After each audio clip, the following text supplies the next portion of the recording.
Good morning, everyone. We'd like to welcome you to the Mesa City Council study session for the morning of August 24th.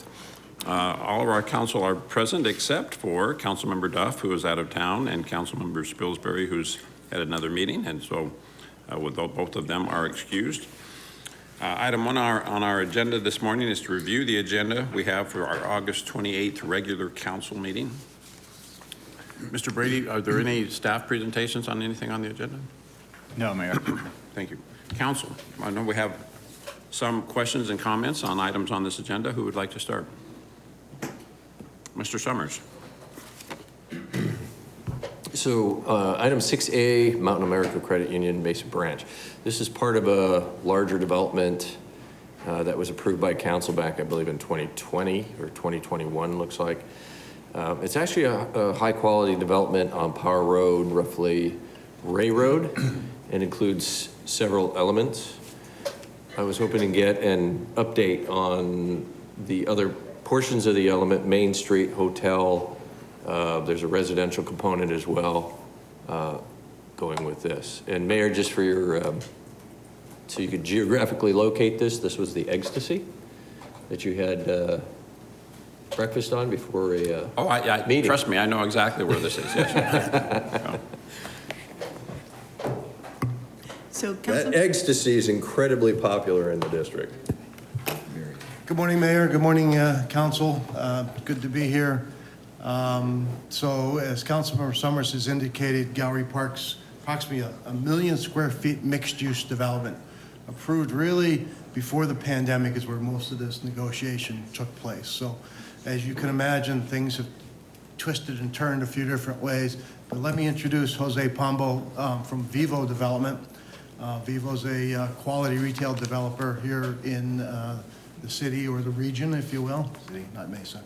But why don't you go ahead and give an update on all the forms of development going on down there? Sure, I'd be happy to. Yeah, I mean, going back to the conversations that we had with regard to the vision that we brought for Gallery Park. I mean, one of the things that Vivo brings is we're a small boutique developer, and we have a very heavy hand personally in the projects that we do. The vision for Gallery Park was really about creating an aesthetically appealing, timeless, and a project that was going to be long-term, from a long-term standpoint, highly desirable for the community. We documented all of that in a set of design guidelines for the project that I think we've heard from planning on a number of occasions that they're among the best design guidelines that they've ever seen. I think if you see some of the buildings that have been constructed out there on site, you'll see the quality of the design and the quality of the projects that have been constructed. So there's a number of, from a phasing standpoint, there's a number of dining and services that have been constructed along Power Road. Those have begun to establish the infrastructure for some of the higher density uses that follow. The multifamily component, 305 units, was something that was approved, I think about 2 years ago. That project was sold to Trammell Crow and Liberty Mutual early last year. And they were looking to move forward aggressively and were unable to because of their inability to structure financing. So that project is on hold until they can structure that financing. We have also moved forward on the hotel. The hotel, originally at the time that we were going through the planning stages, we had envisioned the hotel to be a single flag hotel. I think if I'm remembering correctly, about 100 keys. That has actually grown. Our vision for that hotel now is a dual flag hotel, dual flag Hilton Garden Inn Homewood Suites. The project was approved by planning over a year ago. It was submitted for building permit last year during the summer. We took that project out to bid, and because of the construction costs at the time, we were forced to hold until those construction costs stabilize. The other thing that we've done is completed some of the other drawings that are necessary for the hotel at risk. So things that are normally done during construction, like interior design drawings, specifying furniture and so forth, those are things that we've actually worked on ahead of time so that we can get more precise pricing, which is what we're in the process of doing right now. That project is back out to bid. Those drawings either have been resubmitted to the city yesterday or are going to be resubmitted today for second review. So we're hopeful that we can get that hotel to break ground here within the next 6 to 9 months if we can get it financed. Is that kind of a broad brush overview of where things are at? Yeah, that's good. And then for this particular piece of it is the bank, and there was a bank planned on this. It was part of the plan anyway. That's right, yeah. It just moved? Is that where it's before us? Yeah, that's right. Well, we originally, and again, we originally had the bank planned for the southeastern portion of the project, and it's interesting how quickly things change, because at the time, we were hopeful that we would be able to find a bank user quite quickly, but there weren't any bank users that were looking to build pads until now. Mountain America Credit Union approached us, I think about 6 or 9 months ago. They're an institution that's been around, started in Utah in the 1930s. I think they're the second largest credit union in Utah, 10th largest nationally. And in looking at their expansion plans into Arizona, Mesa was one of the geographic areas that I think fit where they wanted to be, and Gallery Park specifically, and the quality of the development that we're looking to build is something that was consistent with the quality that they bring to bear as well. First of all, I just want to thank you for coming and giving a presentation. This is a high quality product in the district, and it's something we've been looking forward to. The bank institution, not only is it a good institution, I appreciate you sticking with the quality of the bank. I think the design aesthetic is good. You listened about it. It does have a drive-through, as banks do. You put it in the back so it's away from the street, so we don't see that, and it's landscaped. So you use some words in there that I really appreciate. Vision, and sticking to the vision is important. I see that quality design. You also mentioned being heavy-handed on it to make sure that vision happens. I've been accused of that a bit recently, so I do appreciate the update. And I want the continued quality discussion moving forward. So I'm excited to see this, not just the bank, but the rest of this start turning dirt. I appreciate that, Councilman Summers, and if I may add something with regard to the quality, because it's something that we take very seriously. It's Vivo's vision that we brought to Gallery Park, and this set of design guidelines, it's been called the best set of design guidelines that the city's ever seen. One of the things specifically with regard to the bank that we've done, and specifically attribute to Mountain America Credit Union as a user, is that there are special material design requirements for each one of the pads. The special material requirement for this bank pad is 50% special materials. Now, what that means is that materials like limestone, like brick, for example, or specialty masonry, higher end masonry, are specialty materials that are required to be on all buildings at Gallery Park. That requirement for special materials on this building is 50%. Mountain America's special material percentage is 90%. Now, having said that, the other thing that is, I think, important to mention with regard to Vivo's role in protecting the quality and the vision of the project is that we go through an arduous and extensive back and forth review process with all users that come to us. So some users, as you can imagine, are much more difficult to bring into compliance and to get them to understand that the vision for this project is something that we're serious about. And some users are more easier to get into compliance. Mountain America Credit Union was very easy to get into compliance. Having said that, we still went through 6 to 10 review processes with Mountain America in order to get their design to a point where we felt comfortable approving them internally so that they could move forward with their submittal to the city. So again, what you are seeing when the city receives these review submittals is a result not only of the user's efforts, but also Vivo's efforts to make sure that these designs are complying with our vision. Yeah, I think this shows quality. Thank you so much for keeping the hammer on them on the quality. Mary, thank you as well for making sure this happens. And Bill, I'll throw you one as well. I appreciate it, and we'll look forward to having breakfast with you guys at Ecstasy soon out there as well, so. Yeah, there's a line. Yes, we know. There is a line. Yeah. And that line, it just shows the demand for quality, something different.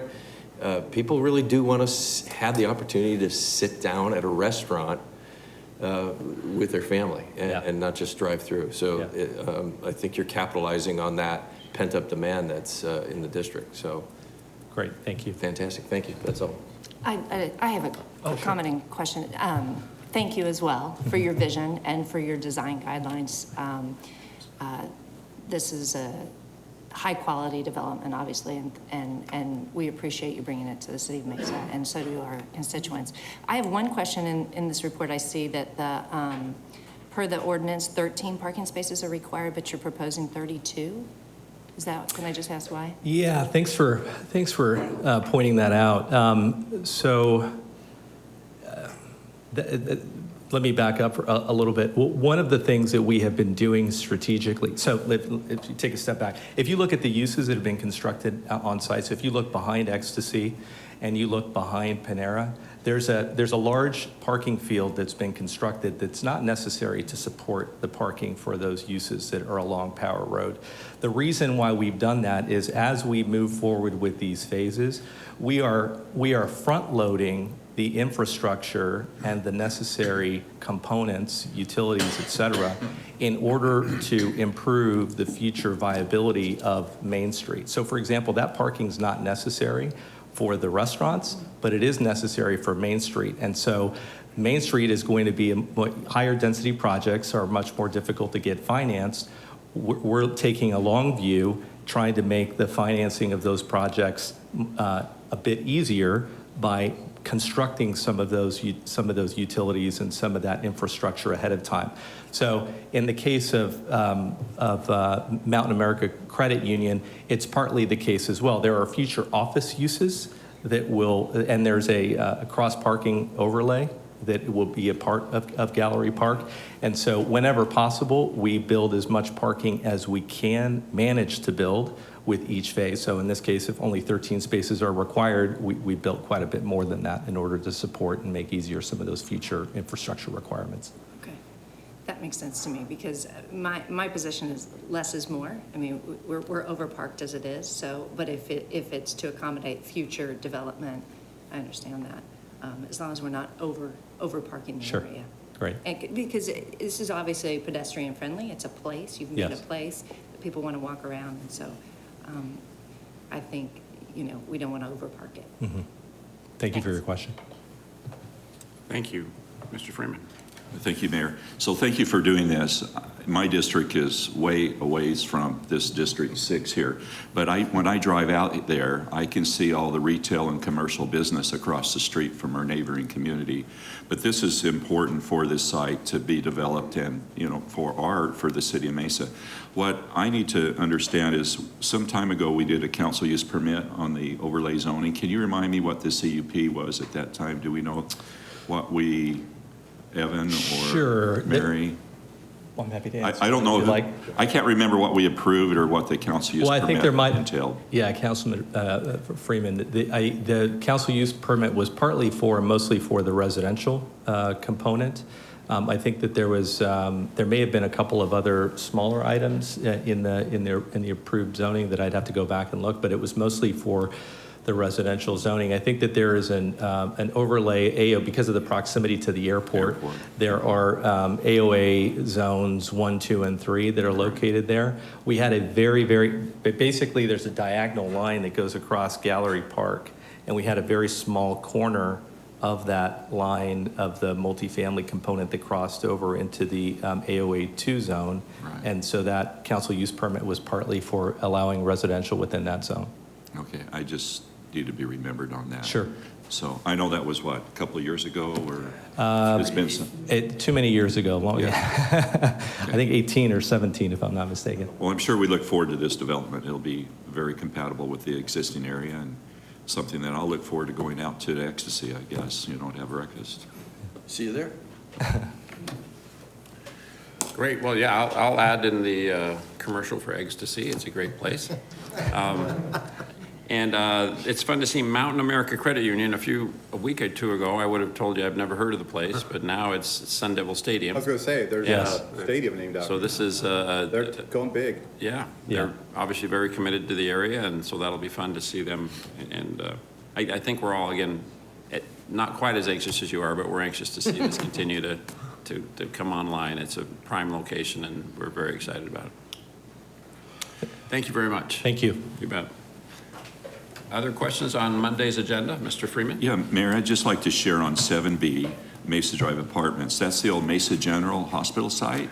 And for those that remember Mesa General, it was, an important hospital for the downtown area. But the developer has worked really hard with the neighborhood to get their thoughts on renderings, and I know staff has weighed in, and so there's been a lot of this and that. But this might be some of the catalyst towards Transform 17, having a brand-new multifamily development in the area. So I look forward to this because it'll add some additional housing for downtown Mesa area. And, we're touting the walkability and connection to our multimodal components. And so I look forward to this, and let's get it built. Thank you. Great, thank you. Council, other questions regarding Monday's agenda? Mayor, if I could. Yes, Mr. Smith. On item 7A, this is the item, if you remember, on Monday night that a dispensary owner came and spoke on. Later that evening, I got an email from their council with a proposal and a concept of what their core issue was. And while their proposal didn't work for the city, I met with Mary and Chris, and we worked on a proposal that works for the city. And we made that proposal to them, and they've been receptive, and they want to move forward with that proposal. The core concept would be is that they're in a unique position due to this ordinance, and they'd want the ability to move one time, compliant with the code, with the ability to move within that sort of 1 mile of the other dispensary, so long as that move resulted in them not getting any closer to the right-of-way or to an intersection. So they couldn't put a new location or pad that puts them sort of more prominently. So the core concept, going back, if we could go back in time, whatever it was, 8 or 10 years ago when we adopted the code for marijuana, I think if we could, we would have adopted some additional regulations off of setbacks, off of intersections and right-of-way. And so they're willing to agree to that. That requires us to revise the ordinance that we introduced Monday. And so we're going to need to make those revisions, go back to P&Z, because this is a new concept. And so what I'd ask is if 7A could be continued to date specific, November 6th, to that agenda item. That gives us time to work all that out. And then we'll take it through P&Z, get their recommendation, and then council will be presented with that ability to act on that revised ordinance. That's great. I appreciate you working with the applicant, and it sounds like we'll have an improved ordinance when that comes back to us. So we can leave it on consent, and we'll add language that what we refer to as a hard continuance. It'll actually say for continuance to the November 6th date. So it'll be for continuance only on Monday night. Thank you, council. Any questions on that? All right, thank you, Mr. Smith. Council, anything else on Monday's agenda that we ought to discuss? All right, hearing none. Next item on our agenda is current events and conferences attended. I know you've all been very busy. Who would like to start? If there isn't anyone, I'll say that I appreciate the support that we got for our Faith Leader Breakfast yesterday. It was well attended, and we had the opportunity to kind of roll out the Together in Service model for working with the faith community in Mesa. And I think that's going to be a great just re-emphasis on engaging with one of the big strengths of our community, which is our faith community. So that was a great event, and appreciate all the support from city staff and from council for that. Also yesterday, we kicked off this season's Mayor's Youth Committee.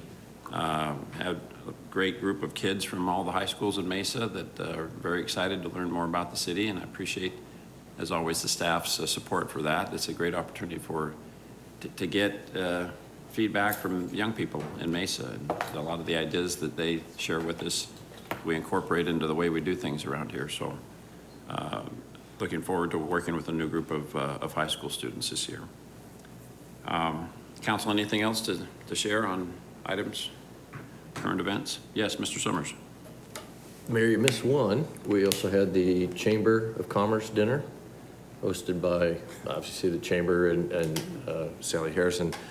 The speaker, CEO of SRP, discussed both water and power.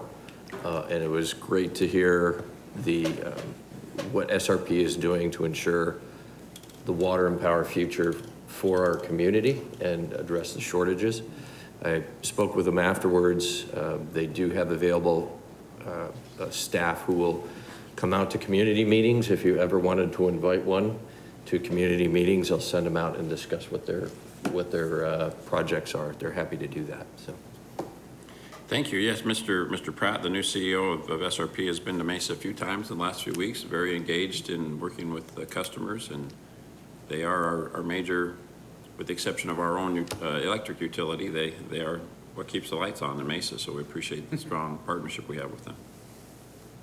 If there's nothing else, Mr. Brady, oh, I'm sorry. Sorry, Mary. Yes. I want to say, I'm sorry I missed the Faith Leadership Breakfast. I look forward to being at that next No, year. I know you had a great event. Yes, Yeah. I had a coffee with council and cops yesterday, and I just wanted to thank everybody for coming out.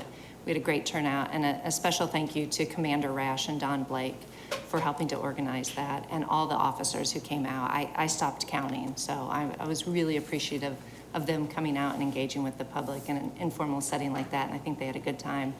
And the residents really appreciated it. And of course, thank you to Jeff Robbins too. He came to get more feedback for our general plan, and I appreciated him being there as well. So thank you. Thank you. Mr. Brady, what does our schedule of future meetings look like? Thank you, Mayor. Just a reminder, we'll be meeting on Monday, August 28th at 5:15 for the study session and the council meeting at 5:45. And just a reminder, tonight, the Historic Preservation is having their public meeting from 5 to 6 p.m. Up here in the council chambers. Thank you. And for those who are keeping track, a week from today, we will not be meeting because of the league convention, correct? Okay. Great, thank you. All right, item 4 on our agenda is to convene an executive session for our annual review of the city auditor, clerk, attorney, and manager. Is there a motion to go into executive session on these matters? Thank you, Mr. Summers and Mr. Freeman. All in favor, please say aye. Aye. Any opposed? Thank you. We will now go on into executive session.